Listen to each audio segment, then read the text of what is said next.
น้องนักเรียนนี่แหละผู้ใดเด้เคยได้มาเอายาแล้วมาจานเธอแล้วหันผู้ใดเด้เคยมาเอายกมือเกือบหมด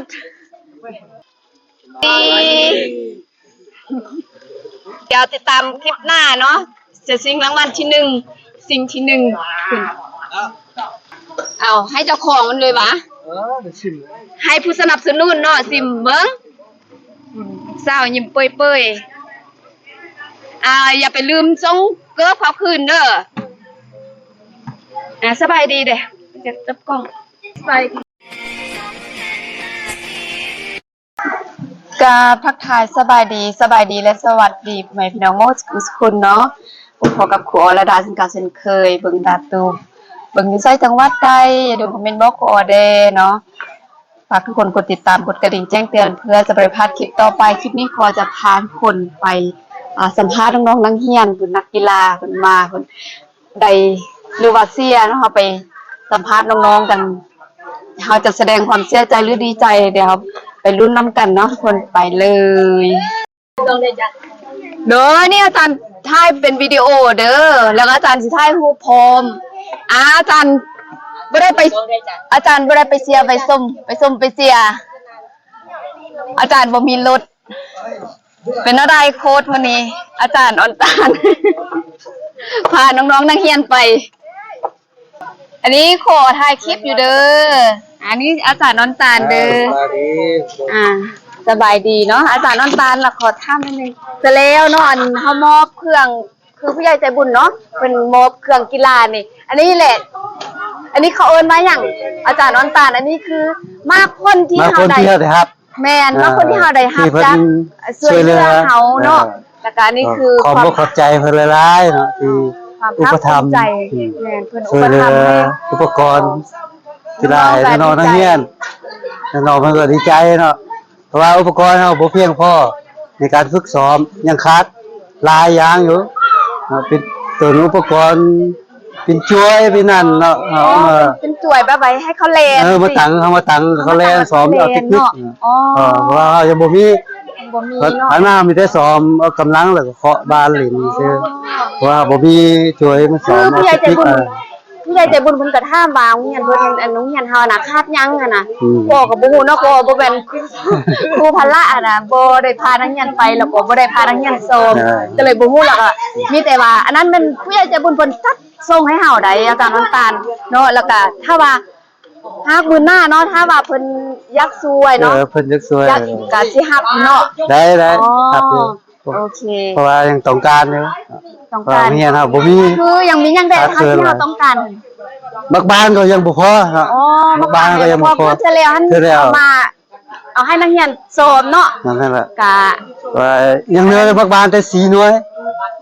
นักเรียนหลายนักกีฬาหลายมีทั้งหญิงทั้งชายก็40ปลายคนแต่การนักเรียนอยู่พักแต่นอกมันซ้อมตลอดนะเอาไว้เด็กน้อยเขาลิ้นตอนแรงออกกำลังกายอุปกรณ์ครับบ่เพียงพอจังนี้ไปได้ก็อยากขอนำเพิ่นอีกแล้วท่านมาช่วยเพิ่นก็ว่าแบบอยากส่งเสริมอยากเห็นนักเรียนเฮาได้เล่นกีฬาแล้วก็เพิ่นก็ช่วยคือเทื่อแล้วเฮาก็ขอบคุณเข้าใจแล้วเฮาทั้งเฮาก็จังนักเรียนเฮาเพิ่นก็ว่าจะเฮ็ดหนังสือขอบใจแต่ถ้าว่าครูได้ไปพุ่นก็ครูจึงฝากให้เพิ่นแล้วมื้อนี้เป็นอะไรน้องๆทุกคนชนะบ่โอ้โหชนะอาจารย์ชนะจักประตูผู้ชาย50ผู้ชาย50ผู้หญิงเป็น3-1แล้วต้องพูดถึงตัวเองเด้อันนี้แหละมาคนที่ฝึกซ้อมเนาะขอบใจนะขอบใจอาจารย์มาได้เป็นสนับสนุนสปอนเซอร์อีกนึงขอบใจอาจารย์แล้วก็ขอบใจผู้ใหญ่ใจบุญเด้เพราะว่ามักบานเป็นเครื่องอุปกรณ์กีฬานะเพิ่นมาช่วยลัฒนาเพิ่นก็มาช่วยเยอะเนี่ยเป็นใจดีเนาะอันนี้สัมภาษณ์เนาะอาจารย์ออนตานผู้พานักเรียนไปแล้วก็ผู้พานักเรียนฝึกซ้อมทุกมื้ออาจารย์อยากสัมภาษณ์ไผก็ได้มิ้นก็ได้ผู้ชายบ่ต้องอายอาจารย์สอนอะไรเป็นนักกีฬาเฮาต้องการเว้าน้ำกันหลายๆคนนี่แหละคุณมันยังหั่นยา ลองเบิ้งอันนี้ก็ครั้งแรกทั้งทำอิฐเนาะครั้งแรกในชีวิตที่แบบเข้ากล้องนำอาจารย์ก็มีความตื่นเต้นแน่อาจารย์ก็เข้าใจเนาะเพราะว่าเด็กนักเรียนลาวนี่ส่วนหลายนี่ขี้อายอันขี้อายนี่สุดและติดอันดับหนึ่งเลยพวกน้องเนี่ยบ่กล้าแสดงออกแม่น่ะบ่กล้าแสดงออกเลยแล้วคือบ่ใส่เกิบซั่นเกิบกีฬาดูเอาไปอยู่ทุ่งเอาไปอยู่ทุ่งเกิบแบบใดพวกน้องเอาไปใส่เตะบานหั่นเบิ่งอาจารย์เบิ่งแท้อาจารย์เกิบแบบนี้น่ะเพิ่นเบิ่งเพิ่นเอามาดูเกิบอุปกรณ์สนับแข่งสนับแข่งเด้ออันใดก็ได้นะสนับแข่งยันอันใดก็ได้น่ะอันใดก็ได้แล้วพวกน้องไปเตะบานหั่นใส่เป็นอะไรเปลี่ยนกันใส่เลยเปลี่ยนกันใส่มันน่ะอาจารย์ฮู้แล้วอาจารย์ยิงห้ามเบิ่งบ่นึงตัวเองบ่มีเกิบก็ว่ามีเกิบอาจารย์น้องใส่ที่จริงนี้เปลี่ยนกันใส่อาจารย์สังเกตเบิ่งแต่ละเทื่อหั่นน่ะเปลี่ยนกันใส่อยู่บางเทื่อตีนคนหนึ่งใหญ่ตีนคนหนึ่งน้อยก็ใส่ไปเกิบกัดตีนมันน่ะแม่นเกิบก็บ่พอทุ่งตีนมันหยังพวกน้องมักใส่อยู่นะอันนั้นเขาเอิ้นว่าสนับแข่งเนาะนั่นก็บ่มีมันน่ะไปเตะยุ่งเฮียนเขานิ้วเฮียนเขานี่มีหมดนั่นน่ะอาจารย์ก็เคยไปส้มแต่มื้อนี้อาจารย์บ่ได้ไปหั่นน่ะแล้วก็อันนี้ก็ดีใจนำน้องๆเนาะเตะชนะแข่งกับโรงเรียนใดโรงเรียนมอต้นบ่แก้วโรงเรียนมอต้นบ่แก้วคือว่าพวกน้องก็แม่นมอต้นหมดเนาะเฮาเอาแต่มอต้นมาหาอาจารย์เฮาเอาแต่มอต้นไฟทั้งยิงทั้งทรายผู้ชายชนะเขาเฮาชนะเขาเท่าไหร่ผู้ชาย5พุ่นโดยสมเสยเก่งหลายเนาะ5มีเทื่อแล้วชนะ11มันน่ะ11-0เก่งเนาะอันนี้ก็คือมาคนที่ว่าพวกน้องเฮ็ดใดเนาะสำเร็จส้มกับที่พวกน้องส้มแล้วก็บ่เสียแห่งที่ผู้ใหญ่ใจบุญทางฝั่งไทยเพิ่นก็ฝากเนาะอาจารย์ฝากอุปกรณ์กีฬามาให้พวกน้องเนาะมื้อหน้าบางเทื่อถ้าว่าเพิ่นมีงบใจดีเพิ่นก็จะฝากเกือบบ่เนาะพวกน้องคืออย่างขาดหลายเนาะคืออาจารย์เว้าเมื่อกี้มีจวยมียังเกือบก็ยังฟันกันเปลี่ยนกันใส่หั่นน่ะแล้วก็ชุดกีฬานี่ก็แม่นอุปถัมภ์จักซื้อเองเก็บเงินกันซื้อเองเก็บเงินกันซื้อเองเก็บเงินกันซื้อเองใช่ผู้หญิงใส่เขาเฮียนจนห่วงอยู่ใส่แล้วอยู่ใส่แล้วโอ้พี่มาอยู่พุ่นดูพุ่นลูกสาวกกก็ไปเทศบาลได้ละติจ้ะลูกสาวน่ะบ่ลูกชายแล้วจ้ะก็ลูกสาวอาจารย์มดนี่อันนี้ก็ลูกสาวอาจารย์มดเด้ดูอาจารย์ซื้อนี่พวกน้องก็กินหมดทุกคนบ่แม่นน่ะอาจารย์ซื้อน่ะกินแล้วก็เมียนพร้อมไหนพี่เหยื่อเนาะอาจารย์สอนเนาะใดเนาะโอ้ดีใจนำแล้วผู้หญิงเด้อาจารย์ยังบ่ได้ห้ามผู้หญิงใด31เก่งหลายแล้วสุดแล้วดูได้บ่แต่ละเทื่อมันได้เนาะสนามโรงเรียนสนามรถเชียร์ที่1เนาะเนาะเขารอบ4ทีมชนะก็ไปชิงที่1เข้ารอบ4ทีมแล้วถ้าว่าชนะเอาไปเซ็งสิ่งที่1อาจารย์ให้กำลังใจพวกน้องให้ชนะเนาะคุณอันนั้นอยู่สลบแล้วดมแล้วเป็นเครื่องเป็นยาที่ว่าพวกน้องเอาไปนำใส่พวกน้องก็มีบ่มีเลยอาจารย์บ่มีเนาะยาเป็นยากันเส้นเป็นยาบ่มีเลยเนาะชื่อว่าตามเป็นตามเกิดตามมีตามเกิดเลยเสื้อกีฬาก็ซื้อเองอันนั้นก็อาจารย์สุเทพเป็นผู้ซื้อ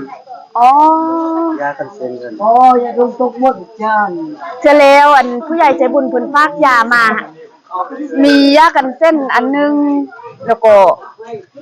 ยาให้นักกีฬานี่แหละแต่ค่อยเอาไปให้น้องสายมันเรามาเจ็บเอวก็เลยเอาไปให้ลาวน่ะบ่ซั่นนี่จะขวดเดียวมันก็นักเรียนหลายคนเนาะมันก็บ่ทั่วถึงถ้าจะเอาให้นักเรียนก็มันก็บ่ทั่วถึงแล้วก็ยาเพิ่นก็เอาให้ซ่องเทื่อก็แม่นน้องๆนักเรียนนี่แหละผู้ใดเด้เคยได้มาเอายานำอาจารย์เธอแล้วหั่นผู้ใดเด้เคยมาเอายกมือ เกือบหมด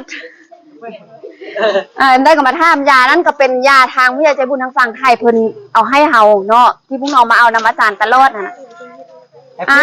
แฮปปี้บ่บัดนี้ดีใจบ่ดิสนะลองเย่ไปดูดูถ่ายรูปเป็นที่ระลึกไว้เอาลงเพจโรงเรียนพวกน้องยังบ่มีรูปเก็บเป็นที่ระลึกบินเป็นได้ไร เห็นไหมยังอยู่คอกู ฮอน เห็นไหม เล ยังอย ยู่คอกูเลย น้ำบ้านนับโกดหับก้นบ่ลูกบ่ได้หับเตะอย่างเดียวผู้ใดหับก้นสั่นเด็ดหับก้นผู้ใดหับก้นสิห่อลุงไปเอาเกลือไผ่หันยืมเกลือไผ่หันยืมกับข้าโจบ่นึงแหละซักเราไปซื้อคืนให้เข้าเด้ออันใดก็ยืมเบิดเสื้อก็เสื้อเหียนอาจารย์ไทยหูให้เด้อป้าไปอยู่บนเด็ดละแถวป่ะออมแล่1 2 3 1 2 3เดี๋ยว1 2 3เย่แด่1 2 3เย่ชนะทุกรอบเลยอันผู้ใดฮับโพนหันผู้ใดฮับโพนเขาอุดรอยู่สายอันบอกเขาเจ้าบเตะเข้าจักลูกติบอกเขาจักลูกป้าใส่มือละลาเลยเนาะครับใส่ถุงมือจากถุงมือจริงมาละ ถุงมือจิกหมดแล้วอ๋อฉันเข้าคือจีย่านทั้งมือไปพุ่นเข้าอันแจ็คสปอนเซอร์ไปเอาสปอนเซอร์ไปนักกีฬาสปอนเซอร์กินสปอนดื่มสปอนเซอร์ว่าแม่นกินพุ่นนักกีฬาสนับสนุนโดยน้ำหวานเป็นยาควายโกโก้หน้าคำยศโลก ได้ทั้งสปอนเซอร์ได้ทั้งน้ำก้อนบ่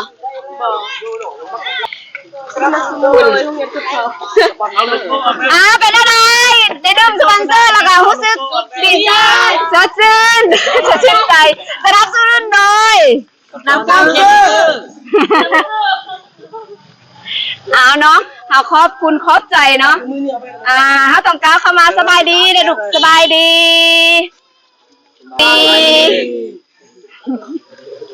บายบายกล้องเด้บายเดี๋ยวติดตามคลิปหน้าเนาะจะชิงรางวัลที่1สิ่งที่1เอาให้เจ้าของมันเลยวะให้ผู้สนับสนุนเนาะซิมเบิ้งสาวยิ้มเปื่อยอย่าไปลืมส่งเกิร์ฟเขาคืนเด้อสบายดีเด้จะจับกล้องสบายดีบ๊ายบาย